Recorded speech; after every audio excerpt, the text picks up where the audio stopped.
Beyond the Ring, a podcast that covers all things in the stock show industry from the informative to the insane, starring Ryan Rash. The biggest adventure you can take is to live the life of your dreams. And Dale Hummel. You can. Now on with the show. Welcome to Beyond the Ring. This is Dale Hummel, along with co-star Ryan Rash. Hello, hello, hello. Ryan, is it a good morning? No. You're going to a cattle show.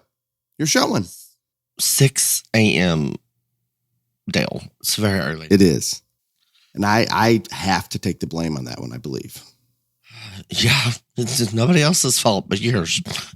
We were going to record yesterday afternoon, evening, and I stayed in South Texas a little bit longer, and it was a little longer drive to Austin than I thought, but all good. I want to start on something real positive. Ryan, do you remember when we talked about, I think you came up with an episode topic, clap for others or be happy for others' success? I don't remember what the title was, but I do remember you discussing it. It was, I think you were irritated that week at some show where people were not enjoying the success of others, and we see it everywhere. And I get it. I can remember, and I was talking to someone yesterday about some of the very first shows I judged in California long ago, that it overwhelmed me when there was such a good crowd there and so much support from the community and support from families. And it appeared as though they were happy whenever anybody won or anybody made a sales slot or all of those things. Coming through the Texas majors, I believe Ryan's at Houston today. I'm at Austin. And usually you'll hear a lot of that clapping for a class winner. You'll hear it for that last sales slot or any of the sales slots. But normally it's coming from that family or that group of support people for that animal. I'm not saying others don't, but in general. And that's normal. That's kind of how it is a lot of places. But every once in a while, you'll run into that show, whether it's one that I'm judging or just they're helping families or participating, whatever it may be. But I wanted to compliment, and we can't do this all the time by any means, especially Ryan when he's judging a bunch of shows. But I think on occasion when we see something pretty unique and sometimes maybe even negative, we've brought that out in the past. And I had an amazing day in terms of just getting to know families and observing a show and all of those things at the Rio Grande Valley Livestock Show here a couple days ago. And what was overwhelming for me, there was as many people, and rightfully so, around ringside in the bleachers as we would find at Houston or San Antonio or any of the large shows, Kansas City, Louisville, whatever it may be. Probably more than most of the national shows. And I believe it's a 4-county regional type show, maybe larger. I'm not sure what that is, but South Texas, kind of there. Is there a point to this? Yes, I'm trying to get there. Okay. Anyway, every time, and I believe they sold the top 4 in class, similar to a major, just different numbers. But when a young person would make that 4th sales slot, it wasn't their support group that was cheering and applauding and going crazy. It was most of the people watching the show, and the same thing for that class winner. And I guess, Ryan, I remember you talking about this, how we have to support others, and it's such a good feeling, and those kids are so excited out there. And the fact that there was that much community support and they were genuinely appeared exhibitors happy for others' success. We all know that's how it should be, but sometimes we get overly competitive and it evolves away from that. But I have not been to a show in a very long time that I've seen this kind of community support, and I want to commend them for such. It was good. It was a great experience. Great experience. And Ryan, I will apologize that I did get in a little bit late last night because of our ride along with the Border Patrol, which I will discuss along with Ryan, hopefully on a Beyond the Circus here very, very soon, depending on Clifton's schedule. Okay, Ryan, there's a little bit of other things going on in the world that may not be as positive, so please bring us into where you would like to be on current events. That was the longest story I've ever heard in my life. Yeah. See, I'm working on telling stories. I'm working on it. It took you 20 minutes to get to the fact that they clap a lot in Mercedes. I have a recording. It says 4 minutes. That is kind of long. Yeah, you're right. I have a lot of negative current events, but I'm trying to avoid negative today. I'm trying. The world is on fire. That is the end of the current events. Thank you. It is absolutely on fire. Mm-hmm. This is not maybe negative. RFK. You and I discussed it personally a little bit, and I would like you to. I would like you to give your opinion, because I am looking at some, and I've seen very little news. I saw some poll statistics for the general election with Trump versus Biden with RFK in the mix, and that this is going to change a lot. Obviously, some people don't even know who he is yet. Well, RFK's polling anywhere between 15 and 18%. See, I had him I saw one poll. I think it was a Fox poll at 9%. The other two were exactly 42 and 42. But you take him out of there, Trump is handily beating Biden, especially in those states that matter. So that's interesting. I guess what I'm getting at, I'm hearing the pundits talking about they believe that RFK is going to impact that election. And I am still unsure who he helps and who he hurts. And I'm not hearing much which direction he's going to impact it. Oh, every poll that I've seen, he's somewhere between 15 and 18%. So yes, taking that much percent of the vote is going to impact the election. I think he hurts Biden more than he does Trump, because as we've talked about here several times, people that are going to vote for Trump are going to vote for Trump regardless. You could hold a gun to their head and they're not going to change their mind. But I don't think there's a lot of people, in the people that aren't going to vote for Trump, if they have an option other than Biden, they might take it, because no one is voting for the senile old man. I mean, they don't want to. If they vote for Biden, it's because they're voting against Trump. Agreed completely. Where do you feel the independents fall that don't particularly like either one of them? Stay home, vote for RFK. I think that's that 15 to 18%. It's a lot, and I don't know where they're at. I don't. When you throw RFK in there, I don't know where they go. And that poll number, even if it's as low as 9%. When the country is so divided 50-50 and so ingrained into things, and to me, it's going to be closer than what I would like when there's such a disastrous situation in the White House right now. And when we have that, and I agree completely that the Trump voters are going to vote for him, period, and it does not matter. They will make that happen somehow. I'm fearful, and people won't do it out of spite as much as they will if they're really behind it. But I'm fearful there's nearly as many on the other side that despise him that will vote not for Biden, but as you said, against Trump. And I think that evens that out a little more. I still believe it favors Trump, but I cannot wrap my head around where RFK's voters are coming from. Obviously, I think the independents, maybe the Republicans that are irritated with Trump, I would hope they'd stay home. That's my preference, but I don't think they're going to listen to me. I don't know. He's been in the news a little this week because he's going to announce his vice presidential pick here. I thought they were going to announce it last night, but they didn't. I haven't seen anything this morning. There's some football player, and then Jesse Ventura, who was the mayor of Minnesota at the governor of Minnesota, I think at some point. The pro wrestling guy? Yes. Those were the two that. Oh, my. Yeah. Jesse the Body him? Ventura and some football person used to be. I remember when Jesse was mayor or governor of Minnesota. And I at the time, I wasn't opposed. Do you remember anything about it? I don't remember anything about him. I just remember a wrestler getting elected governor, kind of like when Arnold Schwarzenegger got elected in California. And I mean, I didn't oppose a lot of the things that he stood for. That one shocks me, but I guess it is what it is. I'm going to assume that it's going to. I'm not saying people wouldn't accept the offer to run with him, but I think that list may be a little bit limited for those that are still aspiring to a political career. Well, he's met with those two people. So they want it. But again, and I think there's a football player, a quarterback. Yeah. I can't remember his name. But anyway, I don't know. I haven't seen that. What political? Tell me about the TikTok of the world. No, we're not talking about TikTok because I love TikTok and you're a jackass and you're happy. The Senate's not going to pass it, so it doesn't matter.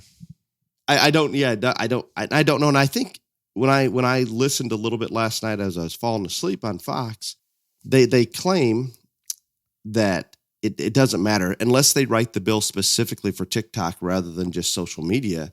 It isn't going to accomplish what it wants to accomplish. It is specifically for TikTok. Okay, well, I haven't pulled it up. It's passed in Congress. You do know this, right? Yes. Now, I guess maybe I better re-clarify. They thought they would have to alter it before, like you said, they didn't know if it was going through the Senate. Maybe that's where it was coming in. They thought they'd have to adjust a little bit to make it happen. My problem is I have a lot of my only problem with TikTok is the fact that CCP has access to everything on everybody's phone because of TikTok. Does Facebook have access and the other social media platforms here? Yeah, I'm pretty sure they do. I don't know to the same extent, but they do. Does Facebook also, or we should say Meta, did they also influence the 2020 election by covering up or not allowing some of the Hunter laptop material from coming out? Absolutely. I think any large social media platform has the ability to adjust their algorithms, block and unblock certain things that will have a huge impact on the way an election is perceived by the public and other things, even indoctrination into certain cultures. And I believe TikTok, China, whoever developed TikTok was brilliant because they have something that is highly addictive, more so in my opinion, even the other social media platforms. And they're capable of continuing to grow that audience. And there is no question in my mind that it was proven in 2020 that Facebook or Meta can have an influence on an election. I believe that TikTok can have a larger influence because of that young base that follows so hard, that is exclusively getting their news from TikTok. And China's put more effort into understanding how to manipulate the public. And there's no question they can. I don't know what they're going to do with all the personal data, but it's frightening that they know every keystroke we're making.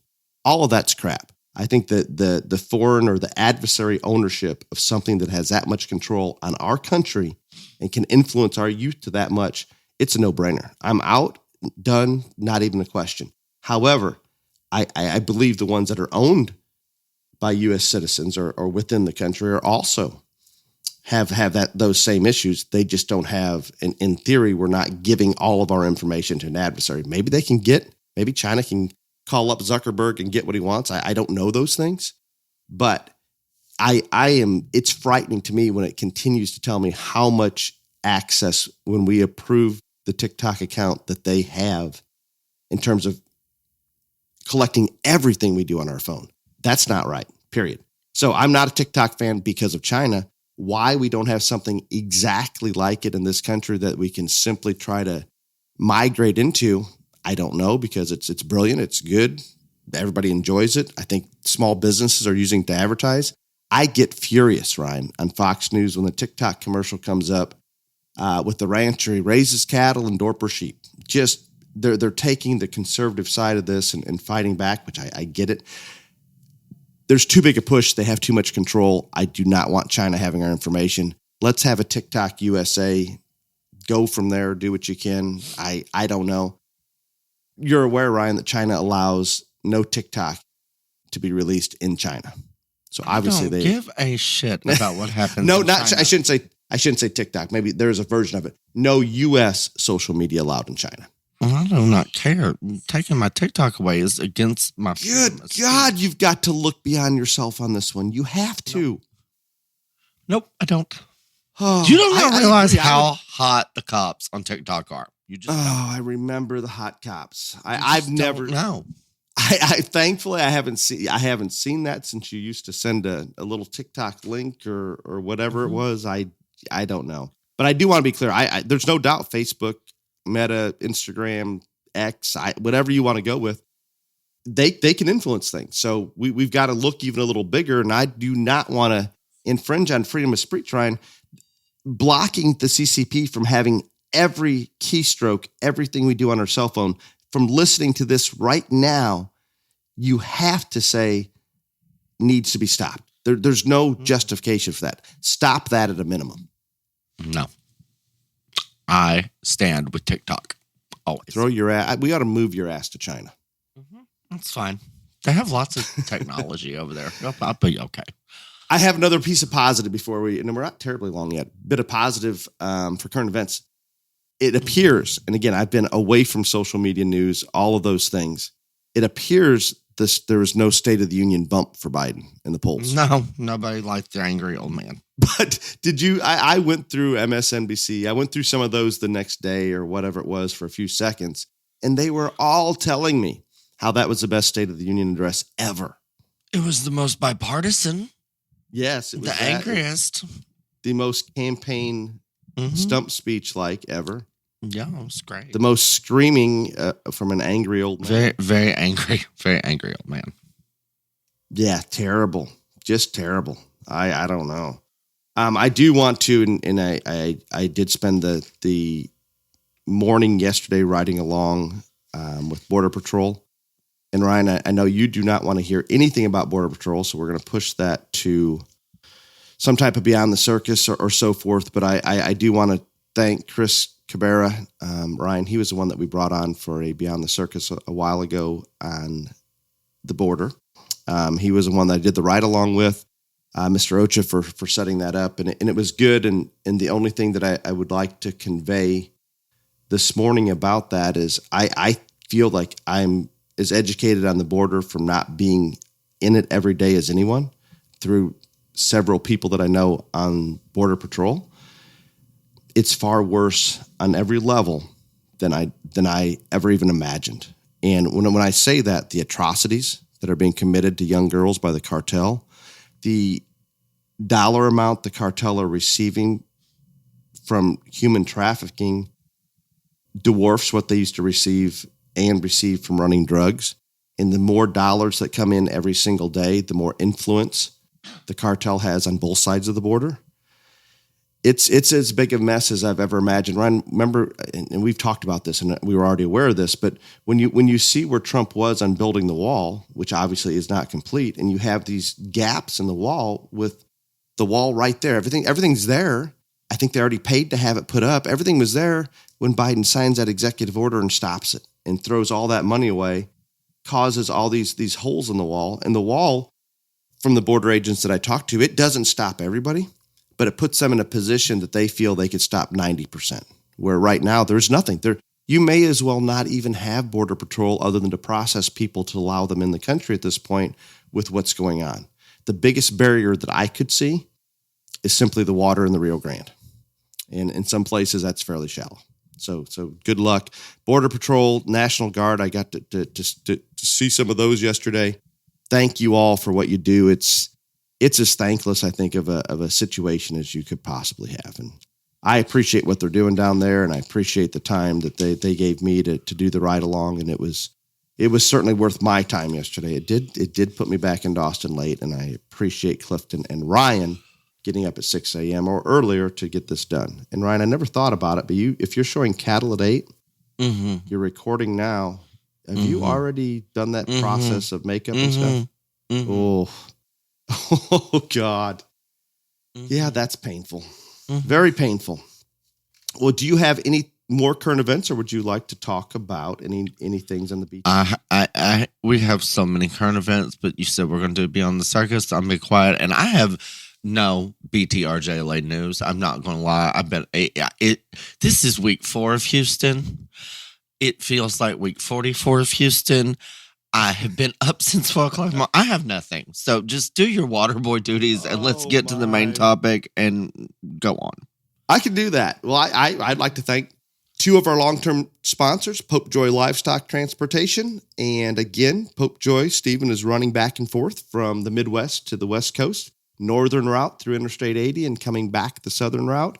I believe hauling both directions here for another few weeks at least. We're still in that sales season on the small animals, all going positive. And I have encouraged Stephen Pope Joy, and I have not heard back yet, but to give a try to show fresh H2O when hauling those animals, trying to encourage that hydration. We've talked about Show Fresh H2O many times and the benefits that it gives us during transportation at the shows. Hydration. We appreciate their support of the junior livestock industry in many ways, and specifically through this sponsorship of this podcast. You can purchase ShowFresh H2O at your local farm store, at the supply trailers, and swampfox.com. With that said, Ryan, you texted me probably within this week, maybe for the 5th time. Maybe this was a new one. I'm not 100% sure, but I thought Ryan was using ChatGPT. It was such a long text that I could not imagine he typed it all out. By the way, China knows everything you sent in that text. I don't care. I'm aware. If China is looking in my phone, oh my, they're running away. I'm just telling you. They took one look and they left. You know, that's interesting. They have the ability to look. Obviously, there's no way they're looking at everything, but I wonder what flags them to look a little closer. Don't know, but I'm telling you, they've taken one. This is like if I was kidnapped. They would turn around and drop me back off within an hour. Okay, China has taken one look at my phone and they ran away. All right, so I'm not worried about it.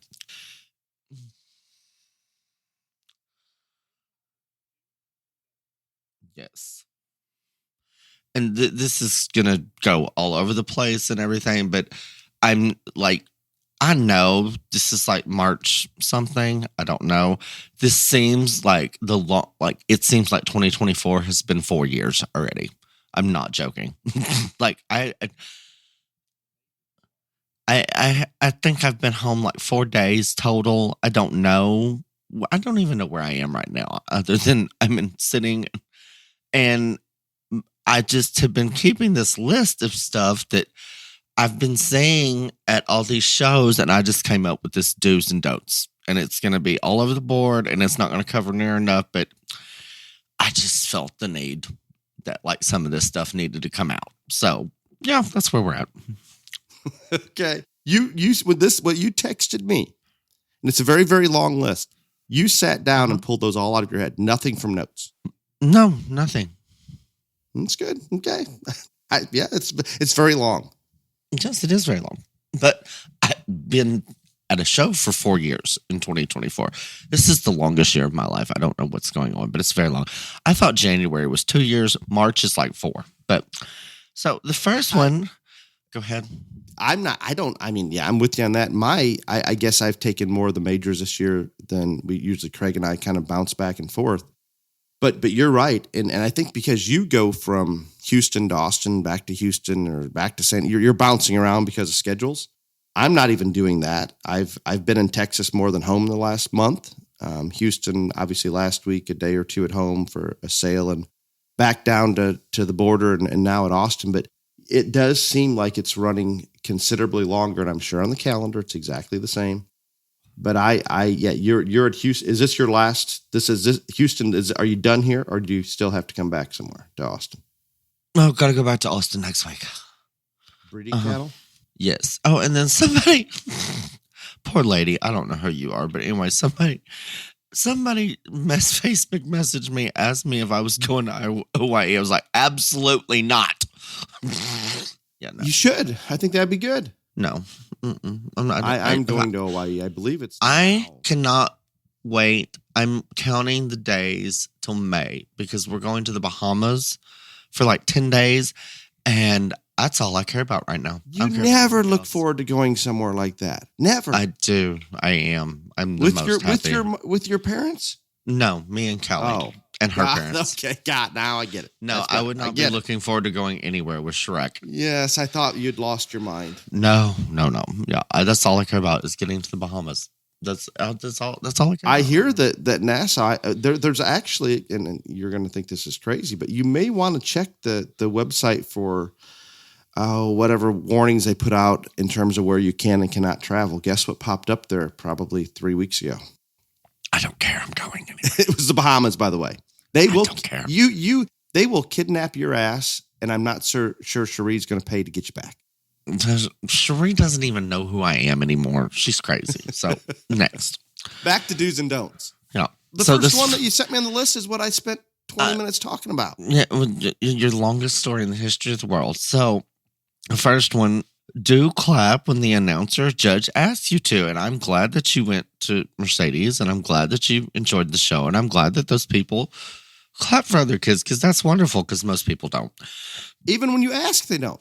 I know, and it's very, very annoying. I mean, I ask after every single class, I judge, and nobody does anything, and then I yell at people, and they might clap a little bit, but yeah, but no, you should encourage other people, and like I said, it is on that rare occasion, and you experience one of those rare occasions where everybody claps for everybody.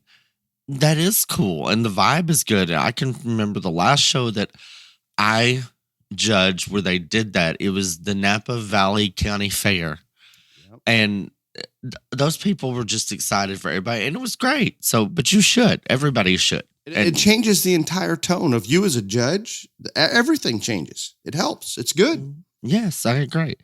This next one, this is probably in my lifetime career of stock shows, my biggest WTF ever. I don't know why people do this. I have never understood it. It makes zero sense.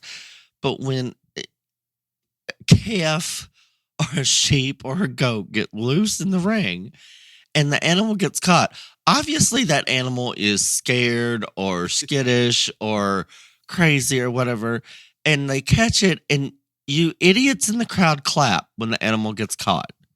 Why? Don't do that. Do not do it. I love this, Ryan. It happens, and I don't know. I can't even think of a time when it hasn't happened, and I have thought this for a long time, but I don't know that I've ever heard anybody just talk about it. I am. Y'all are stupid. Don't clap. That animal's scared. There's appreciation that it worked, but yes, that's not. That is a terrible idea. It's terrible.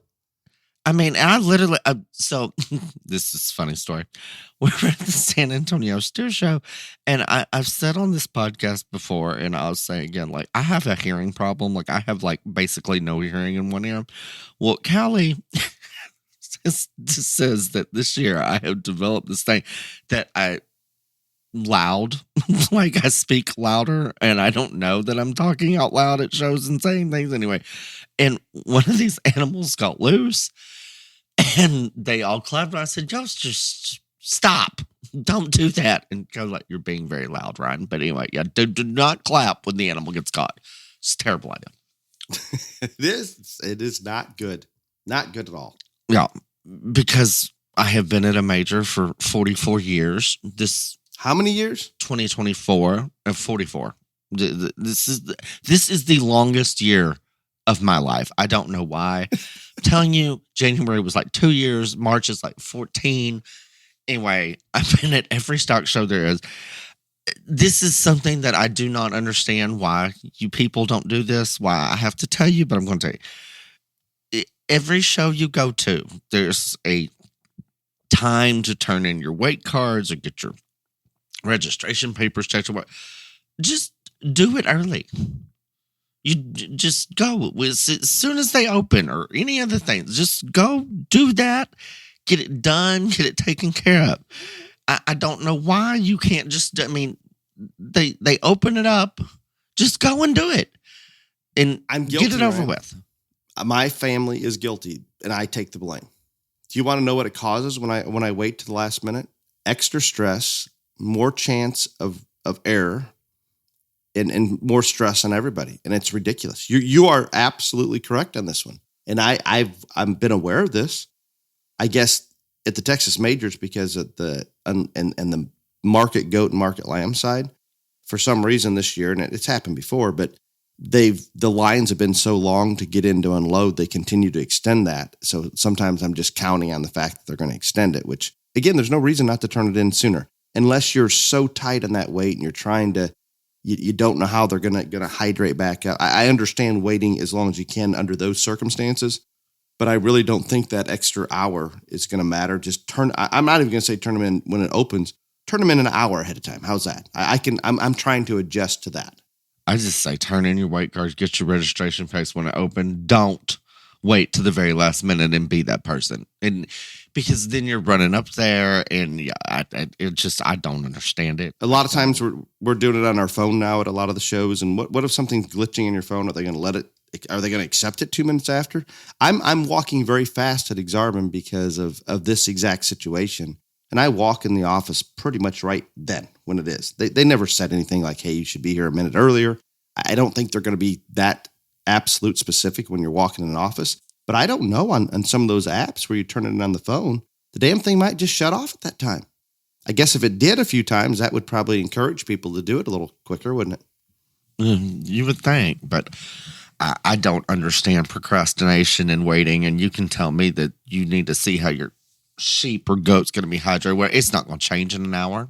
So Yes, I understand. And that would be the main reason I think that people are doing that. And they're always trying to, and we don't understand this as much in the North, but for those of you outside of the state of Texas or maybe even Oklahoma, I mean, you have access to the past 5 years or whatever it may be at every Texas major for all the junior market weights and what classes they broke at and what divisions. So people have their books out or this information out trying to decide what to turn that weight in at because they want to be in this class or that class. And I've come to the conclusion that it's impressive in the Texas majors. Those weight things will hold pretty consistent. There'll be a little bump here or there, but you can pretty much decide what class or what division you're going to be in from the past years. But I am still amazed that we believe that is going to impact how we do as much as it does, that we can predict that. And I cannot, it's impossible to predict unless you know every exhibitor there, the animal they have, how that animal looks on that given day, and what they're turning in for their weight. There's no doubt, Ryan. We will both agree some classes are deeper and more challenging than others. Yes, no of question. course they are. You can't not predict that ahead of time within a few pounds. Who's going to be where? No, you can't. But that's what we're doing. But we want to be people think you can. We want to be the heaviest in Division 2. That way we have a great chance of that division. Well, guess what? We've got to get out of the damn class first. And if we're trying for that and everybody's trying for that, guess what? Those heavy classes in each division are usually loaded because people are doing that. Could we agree on that part? Yes. I kind of think I'm going to be the lightest one in Division 2. That in theory might, if you're trying to manipulate something, that might be the easiest class to make the sale in or to get out of class just because everybody else is doing the opposite. Be conscious that we just don't know where everybody's going to fall. I understand. Maybe we're trying to be in a lighter class because we have a more moderate framed market animal and we'll look better than that. I get that. There's a lot of logic in it, but trying to predict which is going to be more competitive, very difficult. Very, very difficult. I'm guilty of the weight card. So I'm there. Ryan has the next one on here. And if you don't mind, if I can steal your note from your notes here and bring this one in. Mm-hmm. Go right ahead. I'm going to use myself as a terrible example. So at the Houston Goat Show, I'm watching Mr. Callis out there and I'm going back and helping families, whatever it may be, in and out. And I'm not. I mean, Houston, they usually kind of pull them. I mean, it's that pattern. I know every show is different, but that pattern's pretty much the same. I think they instruct the judges, this is how we're going to do it. I'm assuming most of those judges have been there. They've seen it. It doesn't change very much. I know some shows, totally up to the judge, changes every year, whatever. Houston does not. I'm assuming the steer shows at most of the majors all kind of work the same, Ryan? Yeah. For the most part. So, I mean, I'm aware of this. But somehow I just showed up in the bleachers and Brandon had already pulled what he's going to keep to resort and excused out of both divisions. So we have what he pulled from Heat 1 and Heat 2. We bring him back out in the ring. And sometimes, and maybe it was San Antonio, from there they're pulling their top 12 to resort and they let the rest out. I forgot at Houston when he's pulling that when he brings the two heats back together, he's actually pulling what he's going to dismiss. And I'm looking and we've got a goat out there and I'm thinking, God dang, Brandon, you've got to grab this goat. I'm mentally wishing him to pull that goat. Guess what would have happened if he had pulled that goat, Ryan? You'd have been sent out the ring. Yes. And I was almost cheering for that goat to be pulled. Yeah. So I'm a little guilty. What I'm getting at in my long story is, good God, and we've talked about this so many times, go watch the class or 2 or 3 before you go in the ring. I guess me as a spectator, it didn't really impact anything in the show ring. It just stressed me out because I was a little confused where I was at. Maybe it's because it's a long Texas major season, Ryan. Maybe that's my excuse. Are you seeing it get any better, Ryan? Are people doing it more since you've been preaching it forever? No, they're not. And Ryan, when you're the one judging, since Dale didn't even say what to do and what not to do, the do is go watch a class before you show. The don't is be the person that looks like an idiot and doesn't know where they're going. And it's a total confusion on their face. It's like, oh my God, what help me. Help me. Dale said, all the majors, Texas majors, that the way that you are led into the ring, the process, whatever, it's all the same regardless who judges. And I don't think, it's because it's set in stone. This is how they do it. This is how they're going to make you do it. If you're the judge, whatever. And I can't tell you the number of times this year that I have seen a kid get pulled off the walk-in with the steer and they have no idea what to do or where to go or anything. And like immediately, if I had been that judge that pulled that child off the walk, that means that I'm fairly impressed with your calf and you don't know where to go. You're done. I am done with you. I am absolutely done. It does not create a very positive mental image. I'm just, I can't. I cannot. Again, it's too early in the morning and you look like an idiot. And I don't think you want your child to be the idiot. But if you don't take them up to the ring, if you don't make them watch class, if they don't know where to go, and I think it's probably worse here at Texas Majors because it is the same routine every single year and has been since the earth cooled or whatever. You really look even more stupid. And so, yeah, and I can give a pass to that first year showman that maybe never been here before. Not a pass because they should come up and watch it. But if it is, you're right. It's the same. I get it at different shows. If you were there last year and it did it one way and a new judge came in and they did it some other way, I see that a little bit, but there's still no excuse because you can come watch it prior to. You can. Right. Even if you've been there 10 times, it's okay. So the next one, go check the class breaks and make sure that the weight or the date of birth on your animal is right and you're in the right class and child's name is spelled correctly. And again, they put them up on the walls at these shows, a lot of shows, especially these bigger shows. They have them in, on social media or their website, all these things. So check the information, make sure you're in the right class so you know what class you are. Everything's correct. We were at Austin at the steer show, I don't know, 3 months ago, maybe last week. I can't remember exactly, but I can't tell you the number of times that they kept calling for these kids to come to the ring because they were going to miss their class. Don't be that person. Do not be the person that they're calling you. You're about to miss your class. I don't get it. I don't understand it. Like you have spent all this time, all this money, all this effort into this. This is the show that you have. One of them that you have targeted said animal for months and months and months.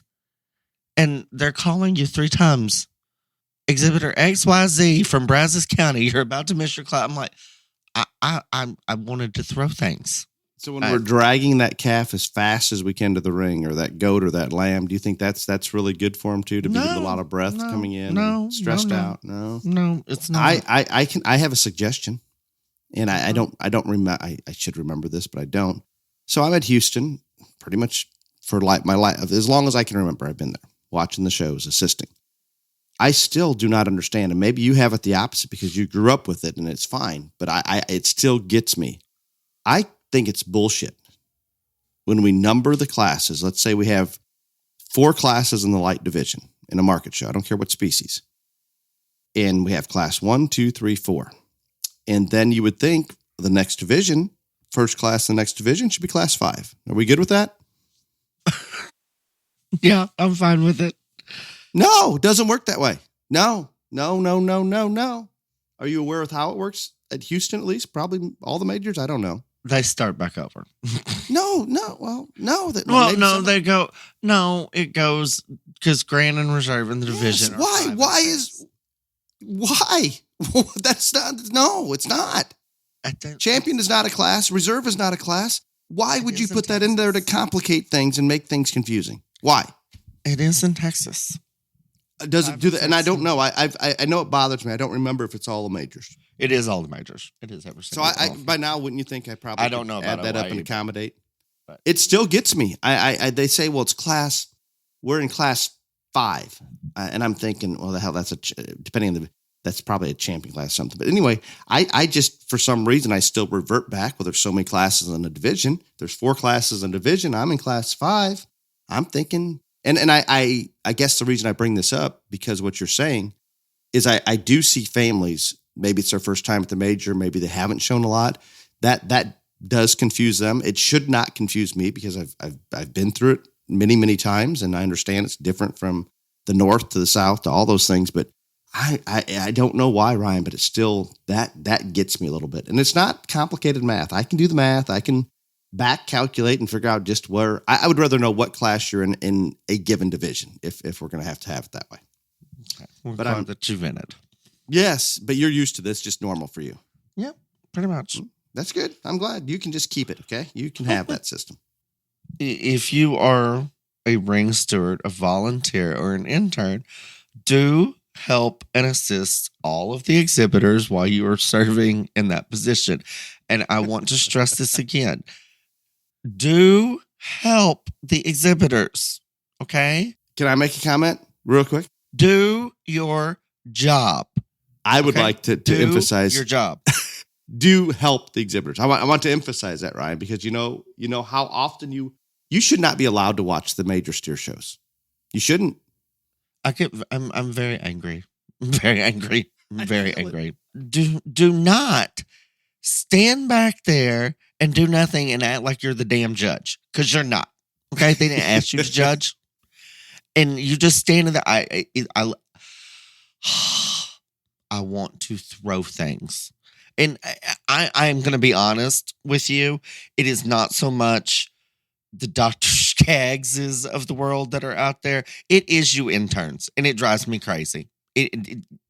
Like You're kind of calling the interns out a little bit. I'm calling them out. I am. And we know that you've been at the majors for a month. So you're calling out the Yes. interns at the majors, at the steer shows. It's getting kind of narrow. I here. am. I don't care. You want to just go ahead and use some names now? No, I don't. Oh. But I want to throw things. And if it would, I'm telling you, if it wouldn't have been for this one man at San Antonio Steer Show, the whole thing would have been just. If it Lord, if it. I'm glad you've narrowed a little further now. Oh my! But Well, I'm going to go positive on that one. no, But, there is no positive. No, You didn't watch yes. this. No, there is no positive. A pat on the back coming from the opposite side, because you are correct that we see this, and I'm not picking on the majors because I see it everywhere. Oh, it happens everywhere. Jackpot shows, whatever. They just Yes. stand there and act like they're the Yes. judge. Yeah, it drives me crazy. I don't remember which major I was at, but my wife had been in the bleachers watching, and I was in the back, and I come up to the bleachers, and the first thing she says, I really appreciate such and such. I think it was one of the interns, that they were getting that done well. And the reason she pointed that out, Ryan, is because it was an anomaly. That's the problem. Yeah, that's the thing. When you have to point out the problem. one person that's doing their job. Yes, yeah, exactly. And it impacts the entire people. And in all seriousness, it impacts how that flow is working. It impacts how that judge is able to evaluate. It impacts more than what people think. How's that? Maybe I just leave it at that. It's wearing on me. Mm-hmm. I get it. Yep. I get it. You had written down here, do not circle out when the judge is evaluating your animal. Yeah. Double check, make sure your animal's set up. The only time I would tell them to circle when the judge is looking, it better be a train wreck. No, not even them. You're standing. No. Okay. See, I if the animal looks good on the move and it's a train wreck, those two things are in play. I will give the circle command. But in general, worse than circling for me, Ryan, and we've talked about it many times, let's go ahead and get underneath them and rub their belly to get their top up while I'm staring at you, or drill their top down, or just wave a red flag of some sort and say, hey, here it is. Here is my exact problem. Here it is while I'm looking at you. Give me, I don't probably need the help, but I appreciate it. How's that? The do in this situation is you do need to double check and make sure your animal is still set up. When the judge is 2 or 3 animals away, you can loin and brace or do what all the little things that you need to do. But before they're focused on you, I said do it when the judge is 2 or 3 animals away.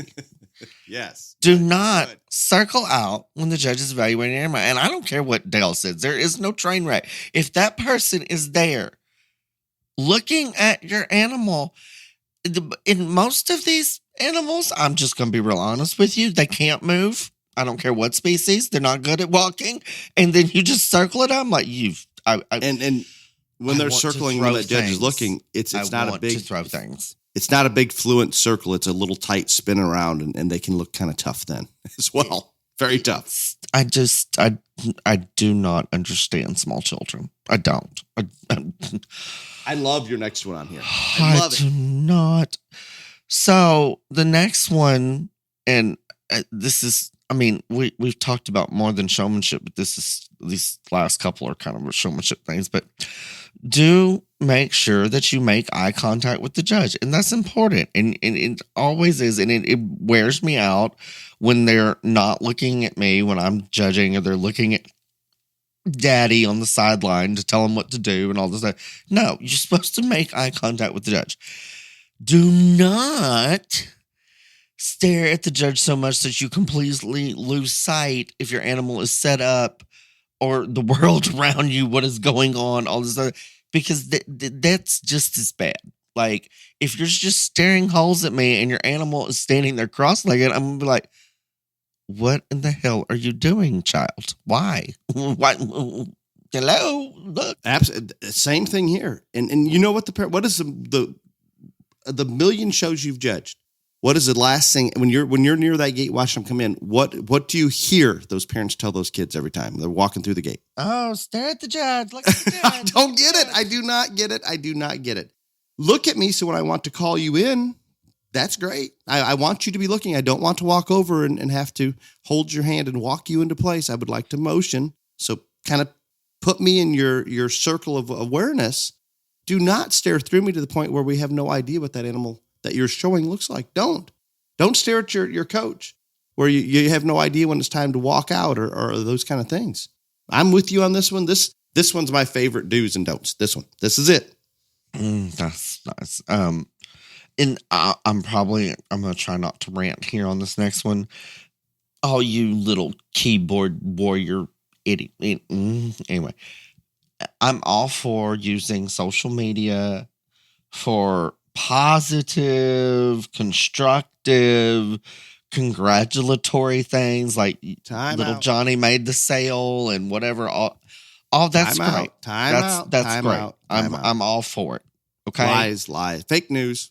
No, I am. I'm for it. I am for that. You idiots.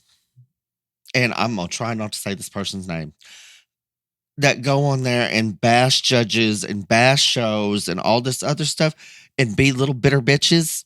Yeah, I'm over you. I am so over you. I can't anymore with you people. I don't understand it. And then my favorite part is you do this and you leave that post up there for an hour or whatever, and then you take it down because all your friends have told you what a jackass you look like. It's already up. The damage has been done. So you might as well just keep it up there, because when you take it down, then you just look like a pussy. Okay. Lies. That's what you have, is lies. No. I don't doubt you appreciate the positive things. I get that. Okay. Yesterday, I don't know. Maybe when I was done with the border tour, I have a long drive to Austin. I opened Facebook for whatever reason, and a post comes up, Ryan. What were you saying? Let's stay positive, right? Is that what you were saying? I said I'm all for using social media for positive, congratulatory, yes. Whatever. Yeah, I'm all for that. What was your last post on Facebook?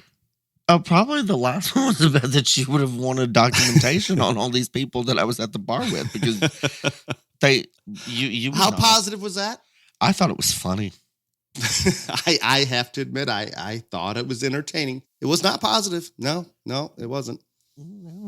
Directed, I think. You did type in. You even used my name. It wasn't like somebody. It wasn't. Yeah, no. Very clear. You would have. They were. I'm telling you. I think most of them were illegals, but I would like undocumented. Whatever. Yeah, but I'm just it. And then this is totally different. On back on the social media, whatever. You people that post everything. Okay, so like again, I'm trying not, but like this one person and like. There are multiple people that do this, but anyway, we got kicked out. Oh, we didn't make the sale. Oh, and then something good happens, and this is the greatest show and the greatest judge and whatever. I'm like, the last 15 posts this person has put up is, damning everyone to hell because it hasn't worked out, and then something works out, and yeah, I can't. There's a block button on social media. I am going to use it much more than I ever have before. Because could we have a time and date that you're going to go through and do this blocking? Is it going to be random? It's going to be after major shows. It's going to be after major shows. I'm like going to purge people. But you know what's going to happen now that when you get below 5,000, you can have new friends. Then and I'm just going to. Good-looking males are the only people I'm going to. Oh, good. We don't not talk about things like that. Mm-hmm. Don't. No. You have a lot more on this list. I like this list. This is great. So, do use online sales as a tool if you can't be there to evaluate the animal in person, unless you're Dale and SC and the site gets hacked by China and Dale has a heart attack. The online sales, it's a very good tool for that. You can watch the video. Oh, wait, Dale doesn't post videos. You can watch the videos, watch the picture, all this other stuff. So do use them as like that. Every single animal, everyone. Do not use online sales as a crutch to be lazy and not go see the animal in person if you can. Don't.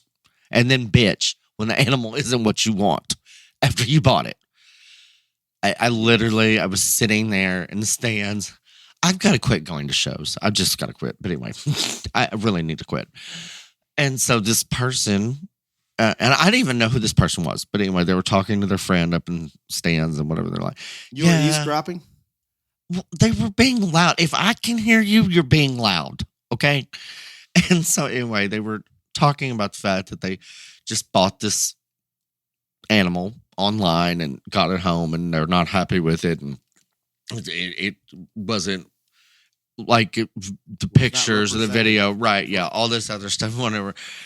And they called the buyer and they're mad, whatever. And long story short, this person lives within 3 hours. I should have just drove the 3 hours and saw it in person. I was like, I wanted to turn around and slap this fool in the head. I was like, you did not even say anything. I did not. No, but I think online sales are great for you people that can't be there, but don't use it as a crutch. If you can go see the animal in person, do it, and then still buy the animal online.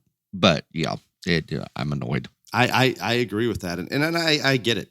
If I use ours as an example, we sell very few within an hour, but more 2-3 hour drive. And I'm going to say that most of the people, if they're within 2 or 3 hours, they're probably going to come look. Once we get past that, we'll come into Texas, Oklahoma, what I call the southern sales starting in May.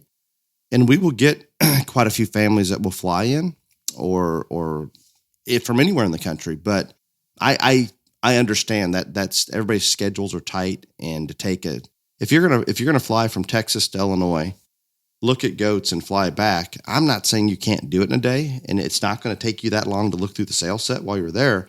But just the logistics of what time you have to be at the airport ahead of time, all of that. I mean, you can do it in a day, but it's more likely going to take you 2 days. Yeah. So I understand that's a commitment. That's a lot. We may have to make this 2 episodes because, dear God, we're an hour in and we didn't have any current events. You're not even halfway through the list. And I'm not even halfway through the list. This is not good. I'm okay with that. Why don't you pull one more out and then we'll migrate to your favorite. So we're going to make this 2 episodes because, again, we're not even halfway through. No, Clifton, I think, is stressed out, by the way. He's very busy. Okay, and this is... I bet Dale will have a lot to say about this, but anyway, do pay for your animal. Dale, do you have anything that you would like to say on this right here? No, I would. I hear this a lot. Hear it. You there's some man that's owed you for 7 years. You send me the text every time. Ron, I get it in terms of the online sales, and I do have 2 people. It's been over 5 years and I have not received a payment. And that's my fault, partially because I will extend out. They can, in the online sales, you have the choice. They can pay the sale company or they can pay you direct. And it doesn't matter to me. It's easier for me from an organizational standpoint and my lack thereof. If they pay the sale company, then I don't have to keep track of it. But I have a lot of people that will come back and buy year after year. And it's just, I know they're buying today. They're going to pick up 2 weeks from now, and they're just going to bring a check when they pick up. No big deal. It's easier. I get it. Heck, some of them, they say that the sale company, you get charged a commission if you use a credit card, but you can use an e-check. Ryan, I don't even know what an e-check is. Can you help me with that? No, I don't know either. I think they take a picture of their check, a blank check, and send it to them. I don't know. But anyway, so I'm perfectly fine with the old school. Mail me a check, bring a check with you. I set it up with a lot of families that we're selling northern goats right now, and they're slick shorn. And some facilities are going to be heated, some are going to be closed up, some are going to be more open. I have families that will buy every year that we know they're going into a facility that's not as controlled as the environment they're coming out of. And they will say, hey, can we wait until such and such a date? The weather's still up and down. They don't have to own them until later than that they may leave them at our place for 30 days and not pay for them for 30 days. They just simply pay for them when they pick them up. I have others that, hey, I'm going to get caught up with you. We're going to buy 2, 3 animals, whatever. Here, I bought the first one at the beginning of sales season, and they may not buy their third one until the end and just pay me all at once. All of those things are perfectly fine. And I've got to commend most, and we'll talk about 2 of them here in a second, most of the people that are buying from me, because I hear nightmares from everybody else. I've not had many issues, but the ones that I do have then really, really stick out for me. But so many of those families, if they say, hey, we're going to get you paid for whatever reason at a certain time, they just do, and it works. And I'm perfectly fine with that. No problem at all. I'm fine with that. I know other sellers have a nightmare with it. I have 2 nightmares. One is from New Mexico. And it's been a long time, Ryan. I've been complaining to you since the beginning of time about this person. I'm not going to use her name. Maybe next episode I will. But amazing. We'll communicate with you, and then all of a sudden, I mean, you're ghosted. I'm going to compliment the people that are buying from me because it's just not an issue, and it works, and that's great, with the exception of a couple. But Ryan, you're right. I when I am visiting with other breeders that are selling online, that is an issue. And guess what? Those of you that aren't on the selling side of it, I think that's probably one of the biggest headaches for the sale company is collecting the money. It just doesn't. People, it's easy to hit that keyboard. Just remember, when you're clicking bid, at some point you're going to have to write that check out, and it's harder to write that check out than it is click the button. And everybody that I communicate with about our sales, I usually try to get, hey, what's your goal? What's your budget? All of those things. And Ryan, I even encourage them to stay in budget because I know that you can get attached to a damn animal online, a picture of an animal. If you've been looking at it all day and you've had the high bid, I remind them, stay within your budget. There's other options. Wait for another sale. It's going to be a more positive experience if you stay within your budget and try to still hit those goals that you have listed. Anyway. So are you ready for Yeah, Are we're you- moving on to question and answer because I'm not even halfway through my list and my blood pressure is very high already. So we're going to have to make this 2 episodes. And so we do have a sponsor for question and answer this week, but we don't for next week. So if you want to sponsor question and answer next week, y'all hit me or tail up because we don't have one for next week. I think we have some. I need to respond to them. Oh, okay. Never mind. Don't. Well, no, don't. just fine. No, it's fine to text us. I need to go through, and the problem is they're coming through Facebook. They're coming through email. They get lost sometimes. How's that?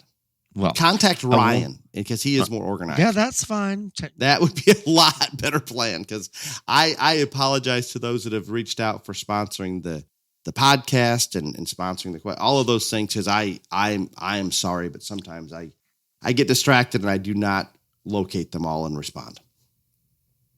How is that for transparency? There you go. Well, the question and answer sponsor this week is Sierra Cargill Marketing and Creative. It's a rural Kansas-based agency committed to delivering tailored solutions that exceed expectations and yield tangible results. Their expertise in brand identity, social media management, creative design, and website development, digital marketing, and advertising. They have an experienced team that are devoted to moving your business forward in today's competitive marketplace. Stay connected with them on Facebook, Instagram, and visit their website at www.sierracargill.com. Reach out to them to explore how they can address your marketing needs and create a strategy designed exclusively for you and your business. So thank you to Sierra Cargill Marketing Creative for being the question and answer sponsor this past 2 weeks.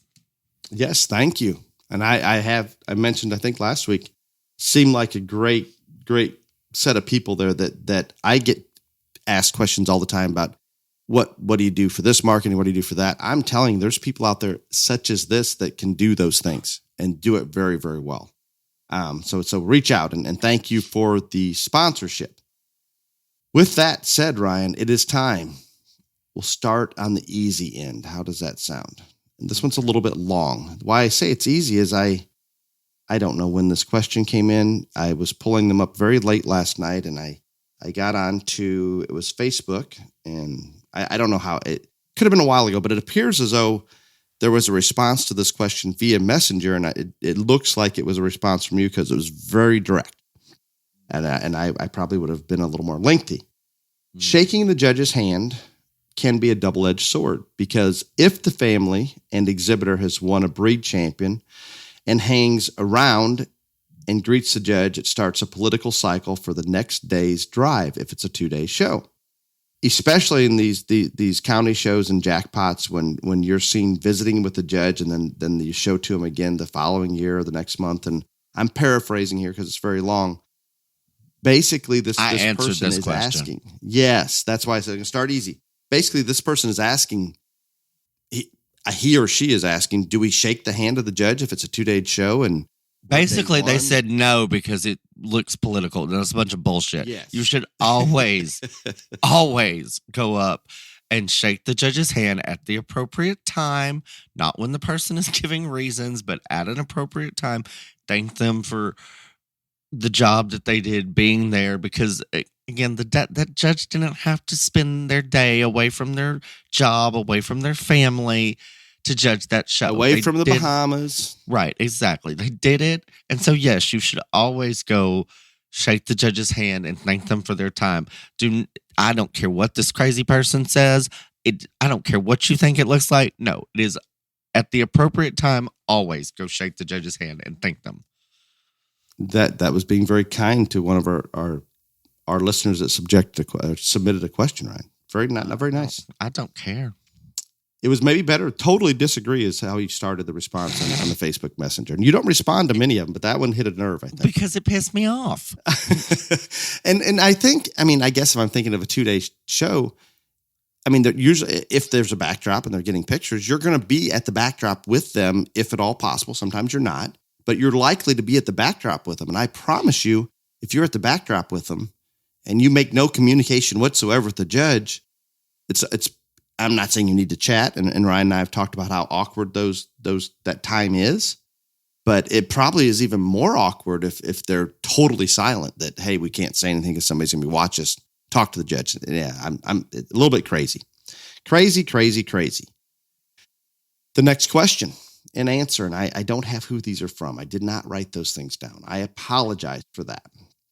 Love the podcast. Listen from the beginning. Look forward to my Fridays.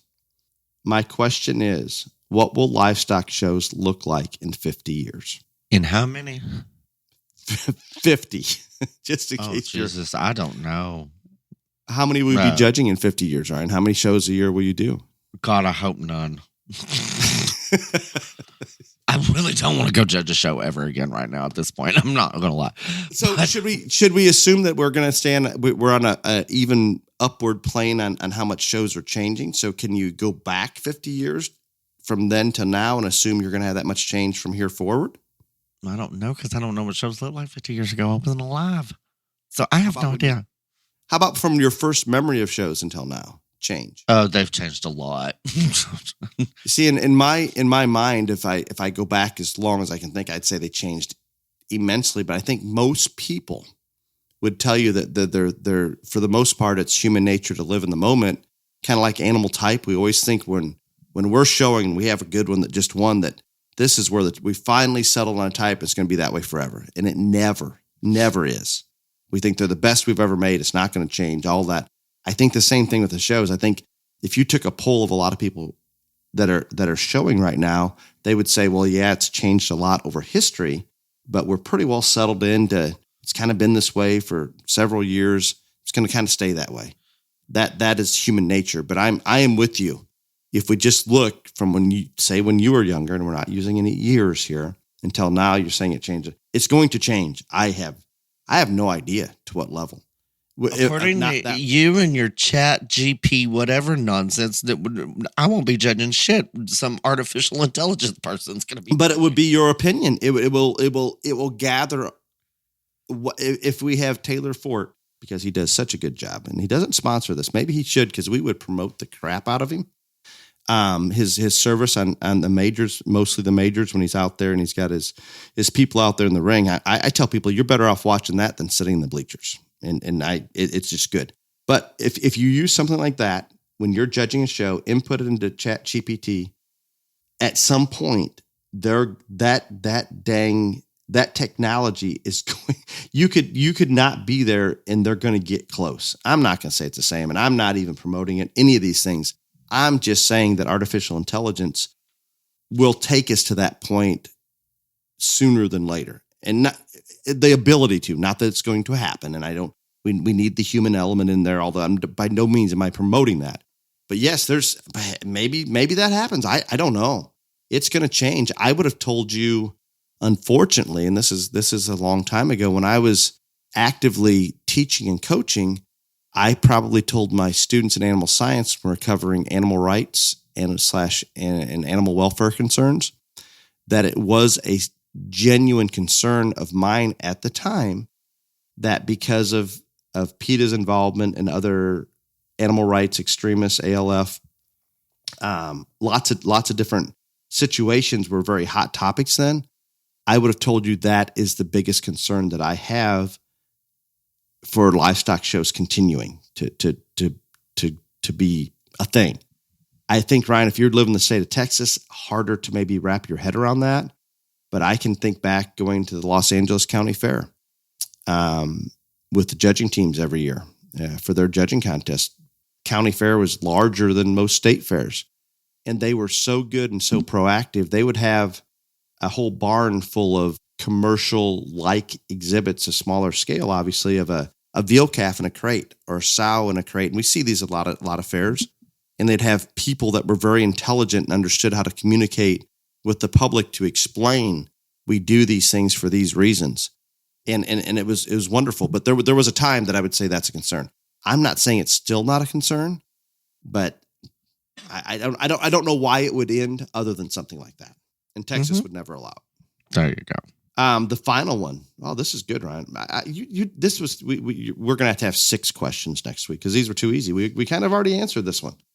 And because of my lack there of organization, the 3 that I pulled up, I thought the third one was kind of unique, but it got covered a little bit in current events. We had a listener, and this would be an easy answer for you, submit a question. Is it worth discussing RFK? Oh, we kind of did, there you didn't go. But we already discussed him. I do think that in the history of third-party candidates running for president, I don't think any of them have really been a factor other than Ross Perot. And I don't remember what percentage of the vote he got, but it was like, I think around 15% or something.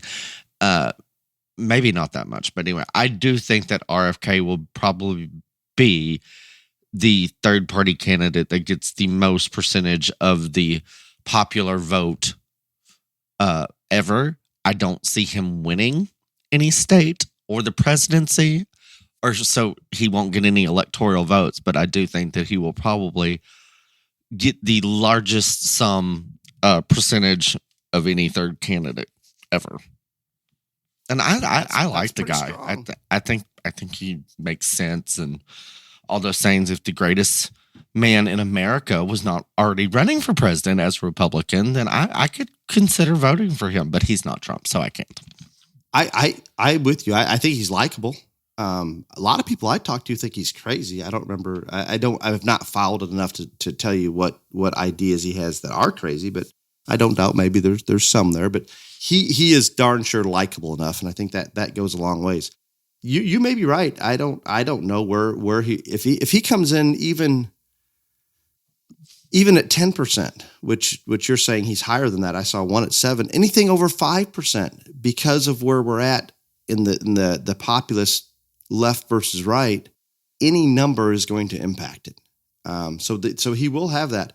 When they interview him, Ryan, and I know we need to get off here. When they interview him and talk about this, that he's going to be a spoiler or he's going to impact that, is he still holding his ground that not saying, yes, I'm going to, or is he still holding his ground that he's going to try, he thinks he's going to win it? He thinks he's going to win? No, is that I'm saying, does he come across that way? Is he, I mean, you kind of have to if you're running for it.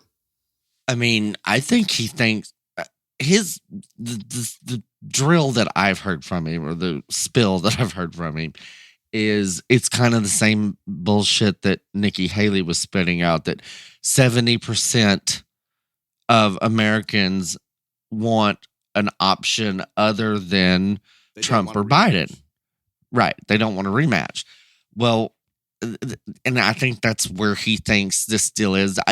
I am convinced the only reason he's running as an independent is because the Democrat Party, they wouldn't even let him on the ballot in some of these things. And I understand that he's too centered, moderate, whatever. But gosh darn, if they wanted to keep the White House, if he would have been there, if he would have been a primary candidate and beat Joe in the primary, he would have been hard to beat in the general, would he not? Yeah. So I just looked this up.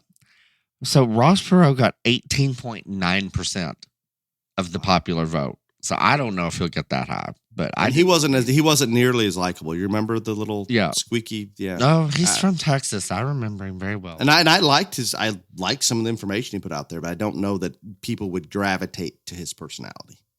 Well, so I don't know, but I do think that he's going to be a factor. We'll put it that way. Right. Yes, I agree immensely. I can't predict. I don't know which the independents or the ones towards the center on the right and the center on the left. I don't know if they're going to go out and vote for him or just not vote. That's my unknown, I guess, where I'm at. But no, thank you, Ryan, for the topic ideas, and it's great. This was so good. I have a little list of the ideas he's going to talk about it right in front of me. This was too easy. Appreciate it, Ryan, while in Houston, and all of our listeners out there. Be safe. Y'all come back now, you hear?